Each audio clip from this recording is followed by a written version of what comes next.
오늘 말씀 로마서 9장 6절부터 9절까지의 말씀 함께 보겠습니다. 제가 봉독합니다. 그러나 하나님의 말씀이 폐하여진 것 같지 않도다. 이스라엘에게서 난 그들이 다 이스라엘이 아니요 또한 아브라함의 씨가 다 그의 자녀가 아니라 오직 이삭으로부터 난 자라야 내 씨라 불리리라 하셨으니 곧 육신의 자녀가 하나님의 자녀가 아니요 오직 약속의 자녀가 씨로 여기심을 받느니라. 약속의 말씀은 이것이니 명년이 때에 내가 이르리니 사라에게서 아들이 있으리라 하심이라. 아멘. 하나님, 오늘 또 하나님 말씀 들고 나왔습니다. 거룩한 말씀 전할 때에 저의 부족한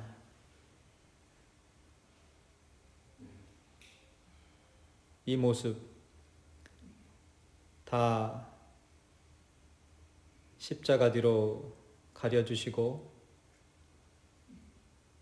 이 시간만이라도 거룩한 자 되어 하나님의 거룩한 말씀 온전히 전하게 하시고 또 말씀을 받는 우리 성도님들도 성령님 함께 하셔서 마음은 열리고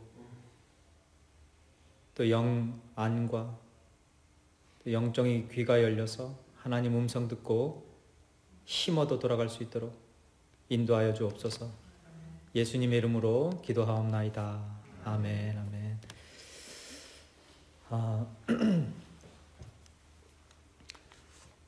오늘은 예정을 말하다 첫 번째 시간으로요. 로마서 강해로는 50번째 시간이 되겠습니다. 선택받은 아브라함이라는 제목을 가지고 좀 부제를 가지고 말씀을 나누겠는데요. 오늘 대부분의 시간은 아마 창세기 11장, 12장, 17장 이렇게 특별히 이제 12장이 중심이 되겠죠. 12장을 좀 쭉 보면서 이 아브라함의 행적과 또 그 아브라함의 삶을 통해서 우리가 어떻게 이 하나님의 예정론을 배울 수 있는지 그런 것들을 좀 쭉 나누어 보겠는데요. 이 로마서 9장은 하나님의 예정에 대한 내용입니다. 이 하나님의 예정, 하나님이 구원하시기로 누군가를 구원하시기로 작정하시고 또 그것을 계획하시고 이루어 나가시는 이 하나님의 예정, 미리 창세전부터 준비하신 이것을 예정이라고 하는데요. 이 예정이라는 그 말 안에는 선택만 있을 뿐 아니라 유기도 있습니다. 그러니까 하나님께서 선택할 자 선택하시고 버리실 자 버리신다는, 어떻게 보면은 참으로 좀 차가운, 좀 비참하고 또 냉정한 그런 내용이 되어질 수도 있는데요. 이것이 이제 저희 장로교에서 믿고 또 따르고 또 하나님께서 우리들에게 구원에 관해서 주신 가르침이라고 여기고 또 믿는 바입니다. 바울이 그 내용을, 하나님의 그 선택과 유기에 대한 하나님의 예정에 대한 그 내용을 가르쳐 주시기 위해서 쓴 내용이 바로 오늘 9장의 내용이에요. 이 9장의 내용을 좀 구조를 좀 보면은요, 바울이 예정을 가르쳐 주기 위해서 처음으로 이제 예를 든 사람이 아브라함이고 또 이삭입니다.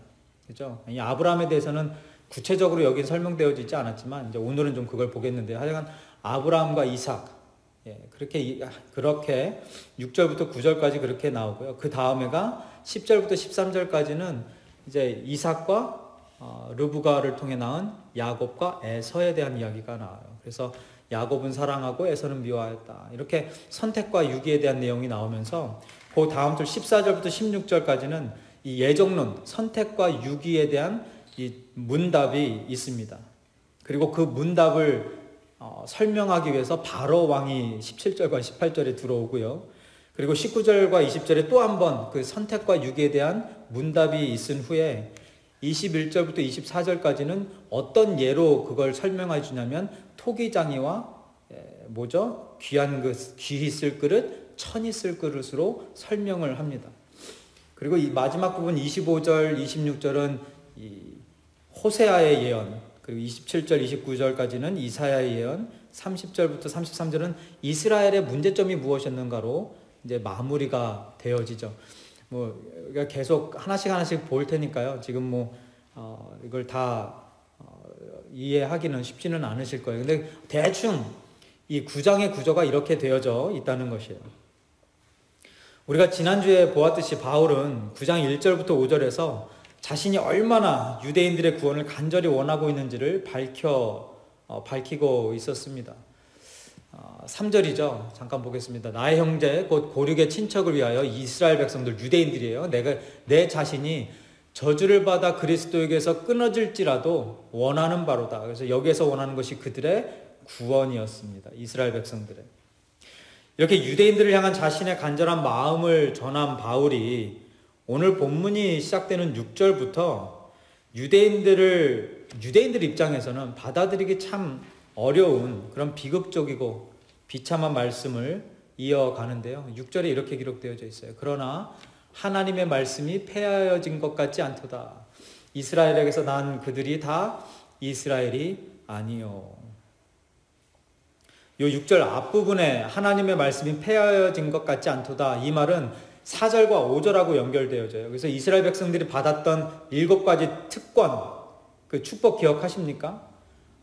양자됨, 영광, 언약, 율법, 예배, 약속, 그리고 그리스도의 육신의 혈통, 이런 모든 축복들을 받았던 이스라엘 백성들이지만 그들이 다 구원받지 못하였다라는 내용이에요. 그런데 우리가 그런 말을 들으면 어떤 생각이 들겠습니까? 아니, 하나님께서 이스라엘 백성들 유대인들을 선택하시고 양자 삼으시고 또 축복 주시고 언약 주시고 또 그리스도의 혈통까지 되게 하셨는데 그 이스라엘 백성들이 다 구원받지 못한 거야?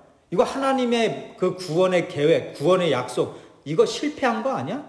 이런 질문이 나올 수가 있겠죠. 그 질문에 대한 답이 6절 앞부분이에요. 하나님의 말씀이 폐하여진 것 같지 않도다. 영어 성경에는 It is not as though God's word had failed. 아니, fail 되지 않았다. 하나님의 말씀은 절대로 실패하거나 잘못된 것이 아니다. fail 되어지지 않았다. 이걸 전제로 깔아놓고 그 다음에 무슨 말씀을 하는 거예요? 이스라엘 백성들이 다 이스라엘이 아니다. 이스라엘에게서 아브라함의 혈통들이 다 구원받은 자가 되어지는 것이 아니다. 이걸 깔아놓고 이제 말씀을 이 예정에 대한 말씀을 이어가는 것입니다. 바울은 이렇게 이스라엘의 구원에 대한 하나님의 말씀, 이거를 하나님의 작정이라고 해요. The decree of God이에요. 이 작정이 실패한 것이 아니다라는 전제를 깔아놓고 이제 그 다음 구절부터 하나님의 그 선택과 유기, 그 하나님의 예정에 대해서 부연 설명을 하고 있는 것입니다. 이 내용들을 가르쳐 주기 위해서 등장시킨 첫 번째 인물이 아브라함과 이삭과 아브라함, 사라, 이삭이에요. 근데 오늘은 좀 7절 한번 좀 보고 넘어갈까요? 또한 아브라함의 씨가 다 그의 자녀가 아니라 오직 이삭으로부터 난 자라야 내 씨라 불리리라 하셨으니, 여기에서의 포인트는 이제 이삭이겠죠. 중점은. 근데 오늘은 이 이삭의 아버지가 되는 아브라함에 대해서 쭉 좀 아까 말씀드린 대로 좀 보겠습니다. 아브라함은요, 믿음의 조상이라고 불릴 만큼 성경에서 가장 중요한 인물 중에 한 명입니다. 아마 아브라함을 모르는 사람은 없을 거예요. 그죠? 그래서 아브라함이라는 이름이 이렇게 보니까요, 신약에서만도 한 74번 정도, 74번 정도가 나오고요. 그리고 신구약 전체에서는 한 400번 이상 언급되어지는 그런 아주 유명한 이름이 아브라함입니다. 이 창조 시대가 끝나고 족장 시대가 시작되어지면서 사족장 기억하시죠? 아브라함, 이삭, 야곱, 요셉, 아이야요. 이 사족장 시대가 시작될 때 가장 먼저 등장하는 인물, 12장부터 시작되는데 가장 먼저 등장하는 인물이 아브라함이에요. 창세기 1장부터 11장까지는 창조 시대를 그리고 있어요. 그리고 12장부터 사족장 시대가 열리는데 그 가장 먼저 등장하는 인물이 아브라함이고요. 그리고 신약에서 가장 첫 번째 책이 뭐죠?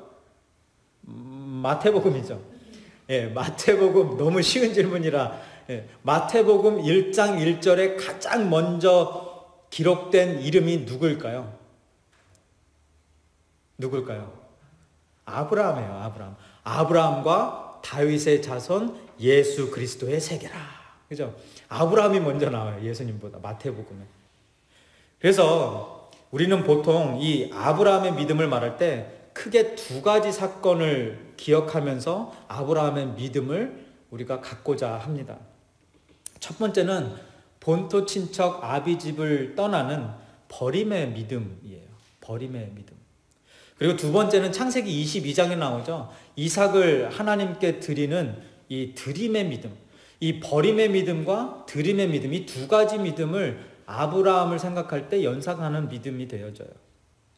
하나님께서 아브라함에게 미련 없이 떠나라고 해서 그 모든 것을 다 버리는 이 버림의 믿음과 하나님이 달라고 요구하시는 것을 서슴없이 드렸던 그 드림의 믿음.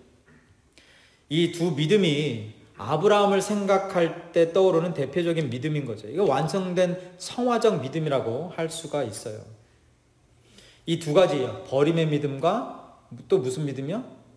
드림의 믿음. 버림의 믿음과 드림의 믿음. 이것 때문에 아브라함은 언제나 우리들의 나약한 믿음을 좀 비교당할 때가 있는 거죠. 그런데 오늘은요, 아브라함의 그런 이 두 가지 믿음, 성화적 믿음에 대해서 말씀 나누기보다는 아브라함의 좀 부끄러운 비밀 한 5가지 정도만 좀 저희들이 나누어 보도록 하겠습니다. 그 내용을 나누면서 이제 하나님의 예정과 쭉 연결시킬 텐데요. 아브라함의 부끄러운 비밀 첫 번째는요, 아브라함은 우상 숭배자의 집안에서 태어난 사람이었다라는 거예요. 아브라함의 아버지 이름이 데라입니다. 이 데라는요, 여호수아서에 보면 바벨론의 도시였던 그 갈대아 우르에서 우상을 섬겼던 사람이에요. 그리고 우상 숭배를 했던 사람이에요. 여호수아서 24장 2절 보겠습니다. 여호수아가 모든 백성에게 이르되 이스라엘 하나님 여호와의 말씀에 옛적에 너희 조상들 곧 아브라함의 아비 나홀의 아비 데라가 강 저편에 거하여 뭐 했다고요? 다른 신들을 섬겼다. 이 역사 기록에 보면 이 당시에 갈대아 우르에 사는 사람들은 달의 신이라고 그 이름을 신이라고 해요. 신. 이 달의 신을 섬기고 그 우상을 섬기고 있었다고 기록해요. 그리고 그 집에 최소한 하나씩 그 달의 신 그 조각을 넣는데 그걸 드라빔이라고 하죠. 한 개씩은 가지고 있었다고 합니다. 그 탈무드에 보니까 거기에 보면은 이 데라가 우상 숭배도 했다라는 우상 장사를 했다라는 기록도 있어요. 아브라함은 이렇게 우상을 섬기면서 우상 장사를 하는 데라의 아들이었어요. 이렇게 우상을 섬기며 살던 데라가 어떤 이유에서인지 갑자기 갈대아 우르를 떠나서 가나안 땅으로 가고자 결심합니다. 여러분 창세기 11장과 12장 그 내용을 보면 이 데라가 자기 본토 그 갈대아 우르에서 떠날 때 하나님의 어떤 말씀이 있어서 떠났던 게 아니에요. 그냥 가족들을 데리고 떠났어요. 가나안 땅 쪽으로. 그렇게 기록되어져 있어요. 근데 데라가 갈대아 우르를 떠나기로 하고 가족들을 데리고 가나안 땅으로 가던 중에 하란 땅을 거치게 되어지는데요. 근데 그 하란 땅이 이게 또 엄청난 도시거든요. 뭐예요? 엄청난 도시예요? 우상 숭배의 엄청난 도시예요. 그 달의 신을 섬겼다고 그랬죠? 그 달의 신의 대성전이 있었던 곳이 바로 하란 땅이었어요. 그러니까 데라가 이렇게 가다 보니까 딱 보는데 이 도시도 화려하거든요. 국제 무역 도시였어요. 그런 곳에서 가만 보니까 이거 우상 만들어서 팔면 뭔가 좀 될 것 같거든요. 그러니까 가나안 땅으로 가야 되는데, 그러니까 LA에서 얼바인으로 가야 되는데 부에나팍에 딱 머무는 거예요. 예, 거기서 못 가겠다는 거죠.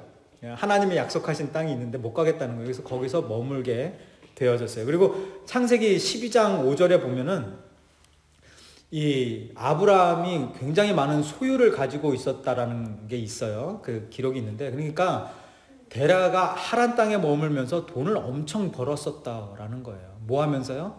우상 만들어 팔면서. 데라가 그 유업을 뿌리치지 못하고 가나안으로 가는 것을 포기했다는 것입니다. 창세기 11장 31절 32절. 데라가 그 아들 아브라함과 하란의 아들 그 자손 그 손자 롯과 그 부자 아브라함의 아내 사레를 데리고 갈대아 우르에서 떠나 가나안 땅으로 가고자 하더니 하란에 이르러 거기 거하였으며 데라는 205세를 향수하고 하란 땅에서 죽었더라. 이렇게 아브라함은 우상을 섬기면서 우상 장사로 연명을 하며 살던 집안에서 자란 우상 숭배자의 아들이었다라는 거예요. 그리고 아브라함이 그곳에 하란 땅에 있으면서 뭘 했겠어요?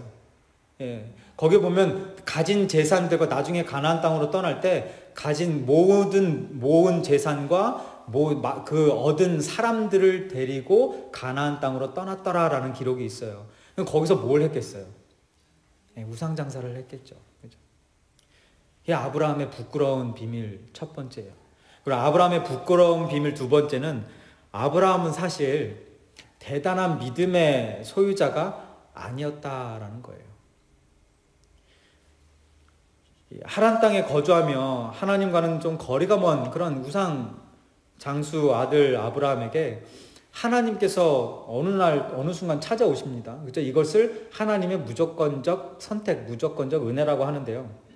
하나님이 아브라함의 선택을 받기에 합당한 그 어떤 일도 행하지 않았던 그때에 하나님께서 아브라함에게 찾아오셔서 그에게 하란 땅을 떠나서 가나안 땅으로 가라고 그때서야 비로소 명령하십니다. 12장이에요. 그런데 그냥 야, 너 아브라함아, 너 모든 거 다 내려놓고 떠나라 하신 게 아니라 그 아브라함에게 세 가지 축복을, 삼중 축복을 주시면서 떠나라고 하셨어요.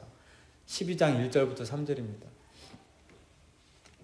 여호와께서 아브라함에게 이르시되 너는 너의 본토 친척 아비집을 떠나 내가 내게 지시한 땅으로 가라. 내가 너로 큰 민족을 이루고, 이게 무슨 축복입니까? 자손의 축복이죠.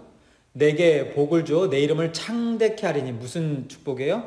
명예의 축복이죠. 너는 복의 근원이 될지라. 이거는 무슨 축복입니까? 무슨 축복이에요? 성공의 축복. 그래서 자명종이 아니라 자명성 이렇게 기억하시면 돼요. 자손의 축복, 명예의 축복, 성공의 축복. 이 세 가지 축복을 주시면서 아브라함에게 떠나라고 하셨어요. 이거는 사실 저와 여러분 같이 이렇게 믿음이 좀 아브라함보다 연약한 사람일지라도 하나님이 오셔서 이거 세 개 축복 주시겠다고 하는데 안 가겠어요? 안 가실래나 보다. 저는 주신 데만 가겠죠. 그죠? 세 가지 축복 약속하셨는데 할렐루야 아멘 하고 떠나겠죠. 그죠? 그리고 아까 말씀드렸지만 아브라함이 거기에서 벌은 것들, 우상장수하면서 벌은 것들 다 내려놓고 그냥 떠난 게 아니라 다 이렇게 챙겨가지고 떠났어요. 할만한 거 아닙니까? 그죠? 아브라함이 대단한 믿음의 사람이 아니었다라는 거예요. 아브라함의 부끄러운 비밀 두 번째, 아브라함은 대단한 믿음의 소유자가 아니었다라는 거예요. 아브라함의 부끄러운 역사는 계속 이어지는데요. 아브라함의 부끄러운 비밀 세 번째, 아브라함은 세상과 타협하며 사는 사람이었다. 하나님의 삼중 축복 약속을 받은 아브라함이 하란을 떠나서 가나안 땅에 도착을 하게 됩니다. 우여곡절 끝에. 그리고는 그곳에서 제단을 쌓고 하나님의 이름을 부르며 예배를 드려요. 거기까지는 참 좋았죠. 큰 기대를 했을 것입니다. 하나님께서 나에게 하란 땅을 떠나면서 주신 그 삼중 축복, 그거 언제 나에게 주실까? 특별히 그 명예와 성공 축복, 이거 포기 못하는 거 아닙니까? 이거 언제 주실까 기대를 했을 거예요.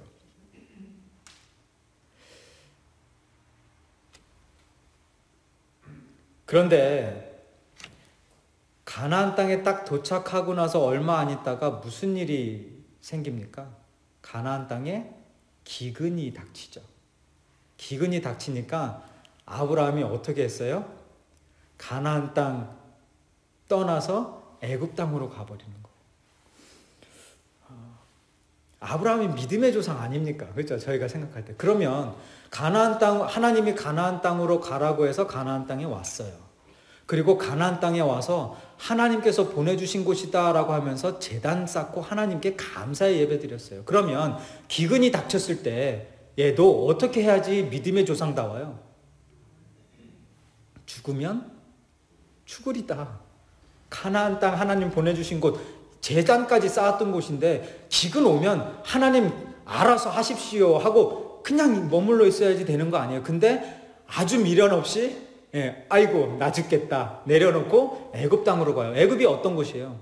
바벨론과 똑같은 곳 아닙니까? 우상 숭배하는 곳, 하란 땅과 똑같은 곳이에요. 그곳으로 그냥 가버리는 거예요. 여러분, 성도의 이 고난에 대한 기본 지침이 뭡니까? 고난은 비겁하게 피하는 것이 아니라 감사함으로 이겨나가는 것이다. 이런 믿음 정도는 아브라함이 가지고 있어야 되는 거 아니에요? 근데 미련 없이 버리고 애굽 땅으로 가요. 창세기 12장 10절, 그 땅에 기근이 있으므로 아브라함이 애굽에 우거하려 하여 그리로 내려갔으니 이는 그 땅에 기근이 심하였습니다.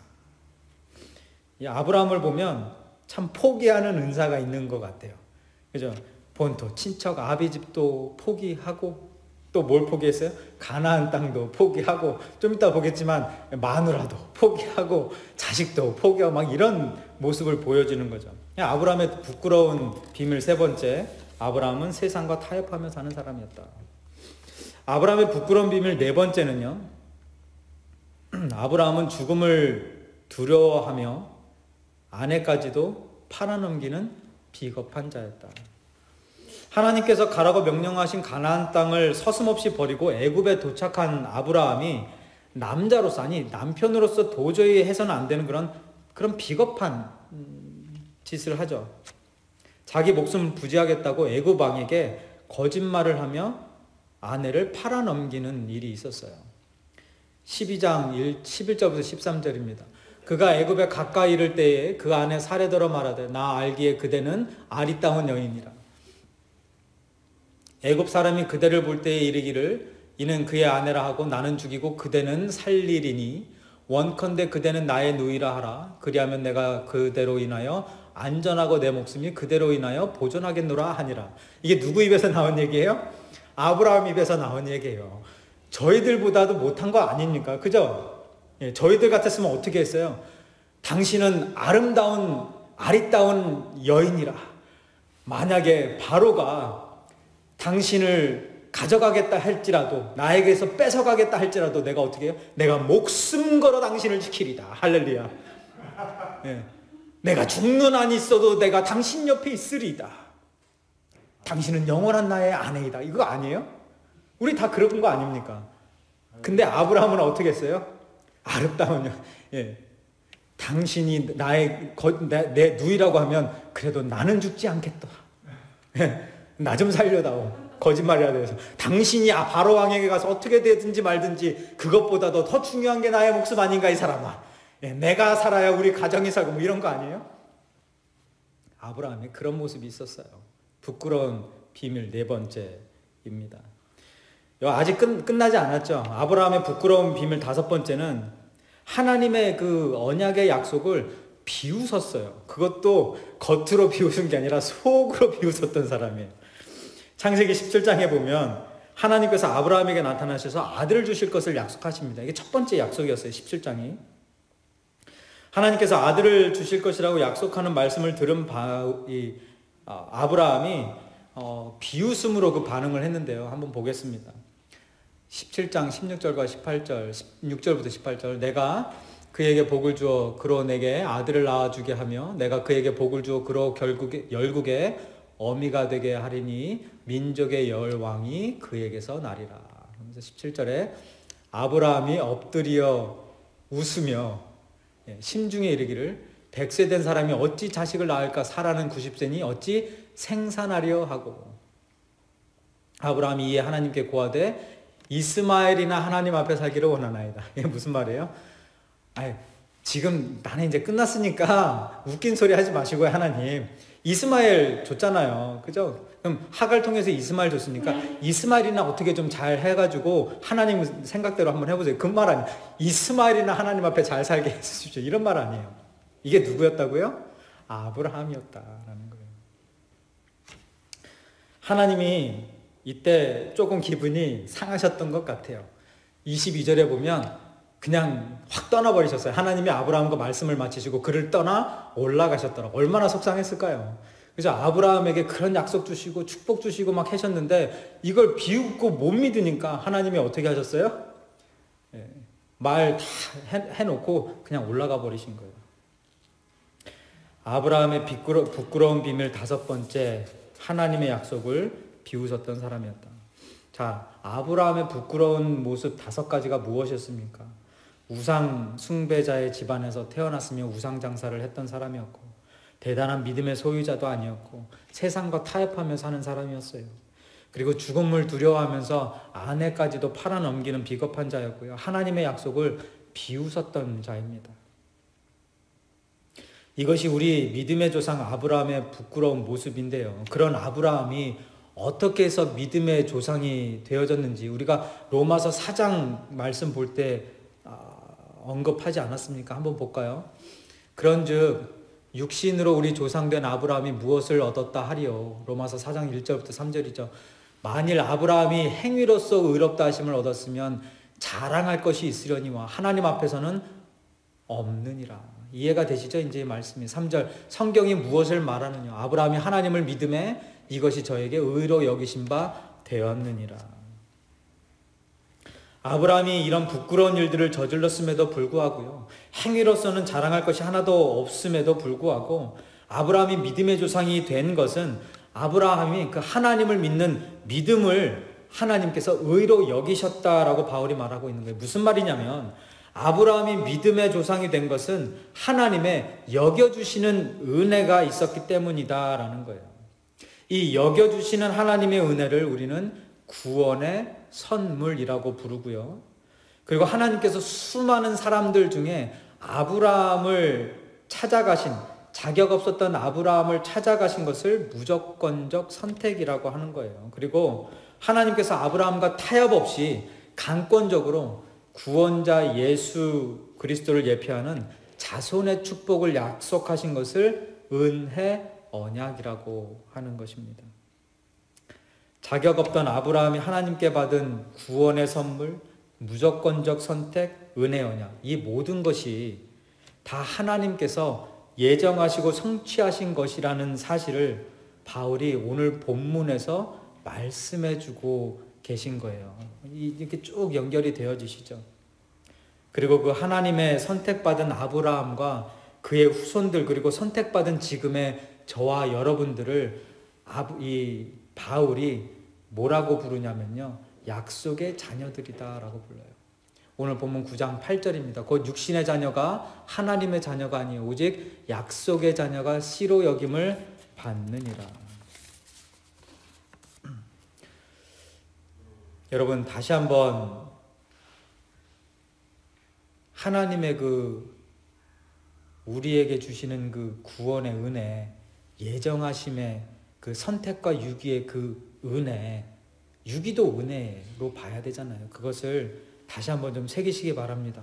하나님께서 구원하시기로 예정하신 사람들을 선택하시고 천국 시민권을 주신 것은 우리의 어떤 행함 또는 잘남 때문이 아니라 전적인 하나님의 은혜이다라는 거예요.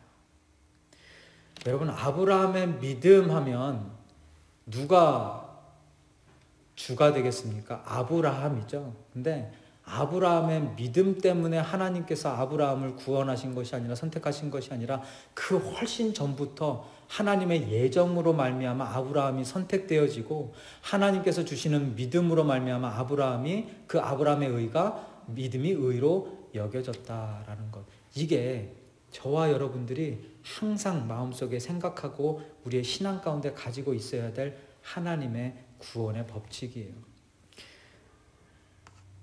이제 말씀 마무리 짓겠는데요. 이 시대 최고 강의 설교자라고 하고 또 영향력 있는 기독교 저자로 알려진 찰스 스윈돌이란 목사님께서 로마서 강해 중에 이런 말씀을 하십니다. 우리는 종종 기독교는 우리 하기 나름이 아니라 그분이 하시기 나름이라는 사실을 제대로 인식하지 못할 때가 있다. 우리가 보통 어떻게 배웠습니까?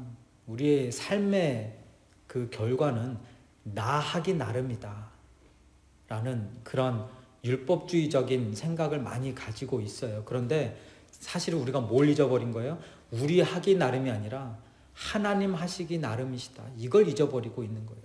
우리의 자유의지만을 이야기하면서 하나님의 자유주의적, 자유의지적 선택에 대해서는 무시하면서 신앙생활할 때가 있다는 거죠. 만약 우리가 예수 그리스도의 온전한 복음을 선포해야 한다면 우리는 하나님의 구원에 대한 마스터 플랜을 인정하고 받아들여야 한다. 이 찰스 스윈들 목사님께서 오늘 본문 내용을 가지고 말씀하신 거예요. 여러분, 재건 남가죽교회가 그리고 저와 여러분이 하나님의 그 예정하심 속에 하나님의 그 마스터 플랜 안에 다 있는 거예요. 그래서 우리가 신앙으로 버티고 견디고 하나님 의지하고 나갈 수 있는 것입니다. 그 하나님의 예정의 은혜, 저와 여러분의 삶의 변화와 또 저와 여러분의 신앙의 성장을 가져다 주시는 축복이 되어지기를 다시 한번 주님의 이름으로 축원드립니다. 기도하겠습니다.